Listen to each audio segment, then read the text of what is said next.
જય શ્રી કૃષ્ણ પ્રિય દર્શક મિત્રો, મારી આ યુટ્યુબ ચેનલ શ્રી હરિ ભક્તિ રસમાં તમારા બધાનું હાર્દિક સ્વાગત છે। આજના વિડીયોમાં આપણે ગરુડ પુરાણના અધ્યાય 10નું શ્રવણ કરીશું। અત્યાર સુધીમાં આપણે 9 અધ્યાયનું શ્રવણ કર્યું છે। આશા કરું છું કે એ બધા અધ્યાય તમે ધ્યાનથી સાંભળ્યા હશે। કોઈ પણ અધ્યાય તમારે અધૂરો નથી રાખવાનો। જો તમારા અધ્યાય અધૂરા હોય તો તમે પૂર્ણ કરજો। અને કહેવાય છે કે કોઈ પણ આપણે ગ્રંથ વાંચીએ તો એને અધૂરો ના રાખવો જોઈએ। તો એટલા માટે તમારે બધા અધ્યાય સંપૂર્ણ રીતે સાંભળવાના છે અને અત્યાર પછીના પણ બધા અધ્યાય તમારે પૂરા સાંભળવાના છે। વિડીયો પસંદ પડે તો વિડીયોને લાઈક કરજો અને આ અધ્યાય બીજા બધા લોકો સુધી પ્રચાર કરજો, જેથી બીજા લોકો પણ સાંભળી શકે। તો ચાલો હવે શરૂ કરીએ ગરુડ પુરાણનો અધ્યાય 10। બોલો શ્રી ગણપતિ ગજાનંદ મહારાજની જય, શ્રી વિષ્ણુ ભગવાનની જય।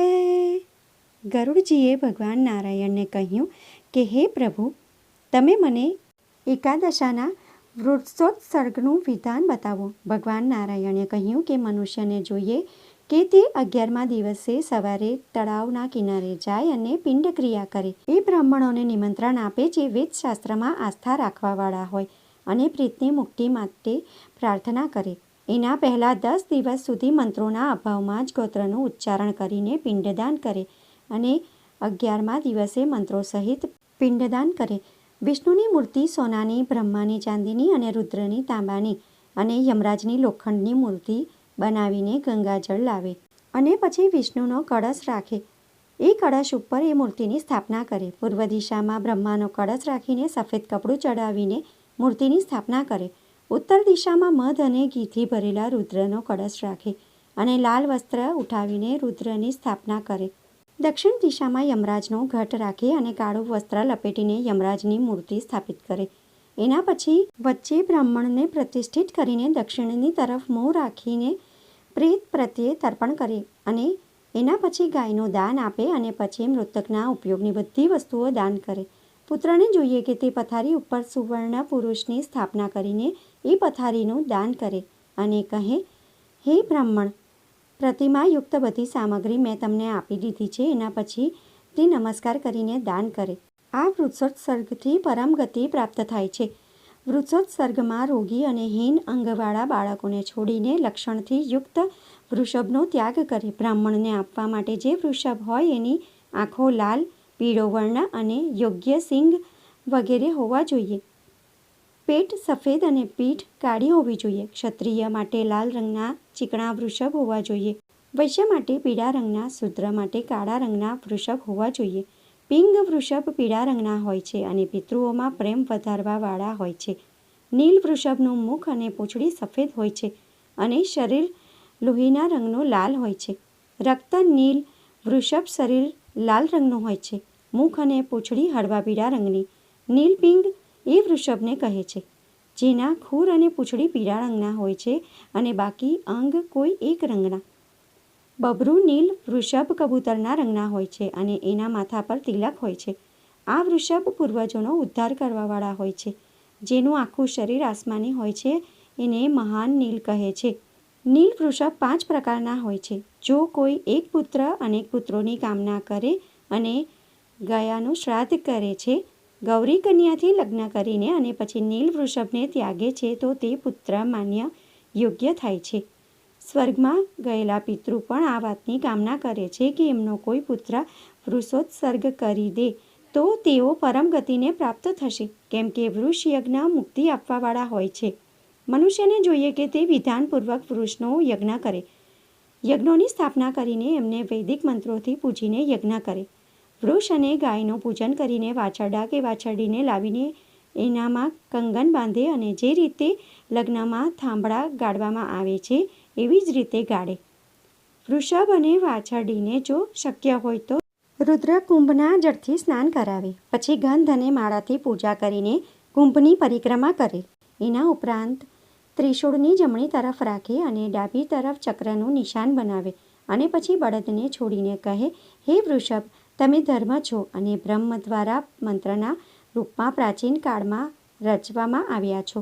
હું તમારો ઉત્સર્ગ કરું છું। તમે મારા પિતૃઓને આ ભવસાગરથી પાર ઉતારો. આમ કહીને ભગવાને કહ્યું કે હું એવા વ્યક્તિને મોક્ષ પ્રદાન કરું છું. જો કોઈ પુરુષને જીવનકાળમાં પુત્ર ન હોવાનો વિશ્વાસ થઈ જાય તો એને ખુદ વિધાનપૂર્વક વૃષ ઉત્સર્ગ કરવો જોઈએ. એનાથી તે પરમ ગતિને પ્રાપ્ત થાય છે. કાર્તિકનો મહિનો હોય, સૂર્ય ઉત્તરાયણમાં હોય, પક્ષ ભલે કોઈ પણ હોય, સૂર્ય અને ચંદ્રગ્રહણ બંને અવસરો પર કોઈ પણ અવસર પર મનુષ્યને જોઈએ કે તે વૃક્ષોત્સર્ગ કરે. શુભ લક્ષણથી યુક્ત બ્રાહ્મણને બોલાવીને વૈષ્ણવ શ્રાદ્ધ કરે, પછી પોતાનું શ્રાદ્ધ કરે. આ રીતે જે પણ કોઈ પણ વ્યક્તિ ચાહે પુત્રવત હોય અને ચાહે પુત્રહીન હોય, આ કાર્ય કરીને કામ્ય ફળ પ્રાપ્ત કરે છે. વૃક્ષનો ઉત્સર્ગ અનેક યજ્ઞો અને અનેક દાનોના પુણ્યની સમાન હોય છે. મનુષ્યની કોઈ પણ અવસ્થા હોય, બાળપણ, જવાની, વૃદ્ધાવસ્થા, બધામાં આ કર્મથી પાપ દૂર થઈ જાય છે. એના સિવાય શરાબી, દુષ્ટ, મિત્રદ્રોહી, બ્રહ્મ હત્યાનો પાપી અને સોનું ચોરવાવાળો કોઈ પણ વ્યક્તિ આ ઉત્સર્ગ કરીને પાપ મુક્ત થઈ શકે છે. જો પતિ અને પુત્રવાળી સ્ત્રી જો પતિ અને પુત્રથી પહેલાં મૃત્યુને પ્રાપ્ત થઈ જાય તો એના વૃષને ઉત્સર્ગ ના કરવું જોઈએ. એના માટે દૂધ આપવાવાળી ગાયનું દાન કરવું જોઈએ. હે ગરુડ, વૃષના ઉત્સર્ગવાળા બળદથી ખેતીનું કામ ના લેવું જોઈએ. એવા પૂજિત પીલને મારવાવાળા યમની યાતના સહન કરે છે. આ વિષયમાં બીજી એક વાત કહું છું કે 16 શ્રાદ્ધ કરવાથી પહેલાં મનુષ્યને જોઈએ કે તે મૃતકના સ્થાન, અર્ધમાર્ગ, ચિતા અને મૃતકના હાથ પર હાડકાઓના સંચયનમાં 16 પિંડ આપે. પહેલું પિંડ વિષ્ણુ ભગવાન માટે, બીજું શિવ ભગવાન માટે, ત્રીજું સપરિવાર યમ માટે, ચોથું સોમરાજ માટે, પાંચમું હવ્ય અને છઠ્ઠું કવ્યવાહ માટે અને સાતમું કાખ માટે આપે. આઠમું રુદ્ર, નવમું પુરુષ, 10મું પ્રેત, 11મું વિષ્ણુ ભગવાન માટે આપીને 12મું બ્રહ્મા ભગવાન માટે આપે.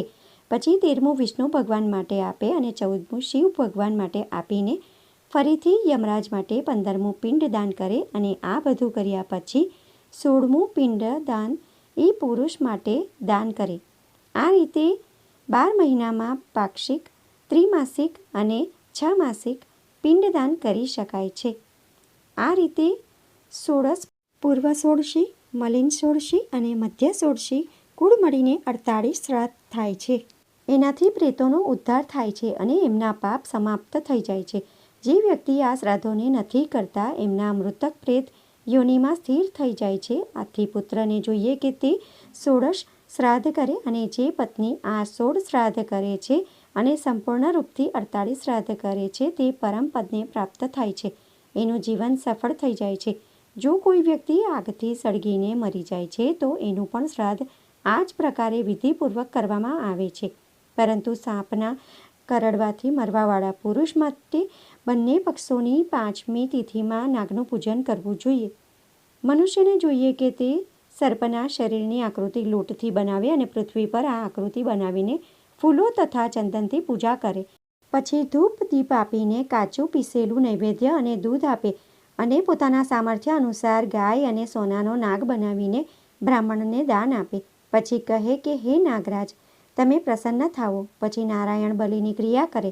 જે વ્યક્તિ આવું કરે છે તે પાપ મુક્ત થઈ જાય છે. એના પછી 11મા દિવસે પિંડદાન કરીને, સંપીડન કરીને અને શુલ્કના વીતી જવા પર પથારી વગેરેનું દાન કરે. ગરુડ પુરાણ 10મો અધ્યાય સમાપ્ત. બોલો શ્રી વિષ્ણુ ભગવાનની જય. તો ભક્તો, આજના વિડીયોમાં આપણે જાણ્યું કે મનુષ્યના મૃત્યુ બાદ શ્રાદ્ધ ક્રિયા કેવી રીતે કરવી જોઈએ અને શું દાન કરવું જોઈએ. અને મનુષ્ય જીવિત હોય ત્યારે પોતાનું શ્રાદ્ધ પણ પોતે કરી શકે. પુત્ર ના હોય તો કેવી રીતે શ્રાદ્ધ કરવું જોઈએ એ પણ આપણે જાણ્યું. આ વિડીયો તમને પસંદ પડ્યો હોય તો વિડીયોને લાઇક કરી અને બીજા બધા લોકો સુધી પણ વિડીયોનો પ્રચાર કરજો, જેથી બીજા લોકો અધ્યાય સાંભળી શકે. કમેન્ટમાં જય વિષ્ણુ ભગવાન જરૂરથી લખજો. ફરી મળીશું નવા વિડીયો સાથે. ત્યાં સુધી બધા ભક્તોને મારા જય શ્રી કૃષ્ણ. વિડીયો જોવા માટે ધન્યવાદ.